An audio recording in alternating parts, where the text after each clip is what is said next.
සඩිකා ඉතින් කොහොමද යාළුවනේ ඔයාලා හැමෝටම ඉතින් මං කලින් කිව්වා වගේ ඔයාලට අද අරගෙන ආවා චෙරි මැජික් BL ඩ්‍රාමා එක ගැන විස්තර ටික.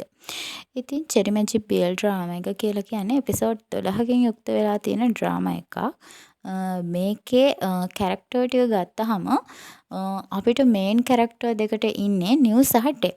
ඉතින් නිව් ආචි කියන චරිතයත් ටේ කරන් කියන චරිතයත් මේකෙදි රඟපානවා. ඉතින් මීට අමතරව සපෝට් රෝල් විදිහට ජූනියර් ඉන්නවා. එයා ජින්ටා කියන චරිතය තමයි මේකෙදි රඟපාන්නේ. එතකොට මාක් මින් කියන චරිතයත්, ජෑන් පායි කියන චරිතයත්, සින් රොක් කියන චරිතයත් රඟපානවා. චෙරි මැජික් ඩ්‍රාමා එක 2020 ජපානයේදී ටීවී ටෝකියෝ නාලිකාව ඔස්සේ විකාශනය වෙච්ච අතර 2024 දී ඇනිමේ එකක් විදිහටත් මේක විකාශනය වෙනවා. ඒ අතර සීමාව තුළදී 2023 දෙසැම්බර් 9 වෙනිදා ඉඳලා 2024 3 දෙවනිදා දක්වා තායිලන්තයේ චෙරි මැජික් ඩ්‍රාමා එක ප්‍රසිද්ධියට පත් වෙනවා. එතකොට අපිට පළවෙනියටම ඇතිවෙන ප්‍රශ්නේ තමයි GMM TV එකේ විකාශනය වෙච්ච මේ චෙරි මැජික් ඩ්‍රාමා එක YouTube එකේ බලන්න බැරි ඇයි කියන ප්‍රශ්නේ තමයි.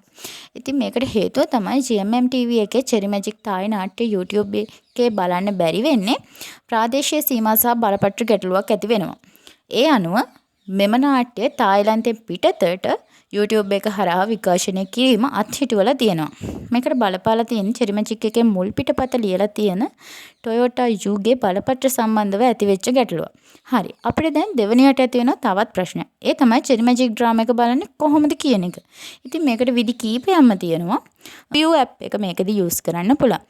View app එක හරහා අපිට පුළුවන් චෙරි මැජික් ඩ්‍රාමා එක බලන්න. හැබැයි මේක බලනකොට අපිට වෙනවා VPN එකක් ඔස්සේ තායිලන්තයේ කන්ට්‍රි එකට තායිලන්තයේ තෝරන්න.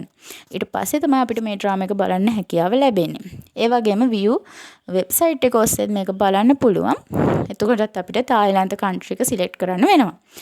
ඒ වගේම තව දෙයක් මම මේ view app එක ගැන කියද්දි මතක් කරන්න ඕනේ. ඉතින් view app එක ආසියාවේ රටවල් කිහිපයකටම අවසර ලැබිලා තියෙනවා. හැබැයි අපේ රටේ සමහර ෆෝන් වලට මේ එක ඩවුන්ලෝඩ් කරගන්න බැරි වෙනවා. ඒකට විසඳුමක් විදිහටත් අපිට පුළුවන් කොරියන්, තායි, ජපන්, චීන වගේ රටත් VPN එකක් ඔස්සේ රටවල් වලින් එකක් තෝරලා මේ ඇප් එක ඩවුන්ලෝඩ් කරගන්න. නැත්නම් අපිට තවත් එක් ක්‍රමයක් තියෙනවා YouTube එකේම බලන්න පුළුවන්. මේකෙදිත් කරන්නේ අපි VPN එකක් පාවිච්චි කරලා ඒ VPN එකට තායිලන්ත කියන කන්ට්‍රි එක සිලෙක්ට් කරන එක. ඊට පස්සේ ඒ VPN එක හරහා අපිට පුළුවන් YouTube එකේදී මේ ඩ්‍රාමා එක බලන්න. ඉතින් ඊළඟට තියෙන ප්‍රශ්නේ තමයි ලේසියෙන්ම මේ ඩ්‍රාමා එක බලන්න පුළුවන්ද කියන එක. ඔව් ඇත්තට මේක ලේසියෙන් අපිට බලන්න පුළුවන් ක්‍රම කීපයක්ම තියෙනවා. මුලින්ම පුළුවන් අපිට FB page එකක්, එහෙම නැත්නම් WhatsApp group එකක්, එහෙම නැත්නම් Dailymotion වගේ වෙබ්සයිට් එකක් ඔස්සේ බලන්න. අපිට ඊට වඩා හොඳ ක්‍රමයකින් මේක බලන්න පුළුවන් අවස්ථාවක් තියෙනවා. ඒ තමයි Telegram group එකකින් අපිට මේක බලන්න පුළුවන්. ඉතින් Telegram කියලා කියන්නේ ගොඩක් කරුණු තියෙන තැන. ඉතින් අපිට Telegram එක ඔස්සේ Telegram ගැන දන්න අය මේක හොඳට අත්විඳලා ඇති.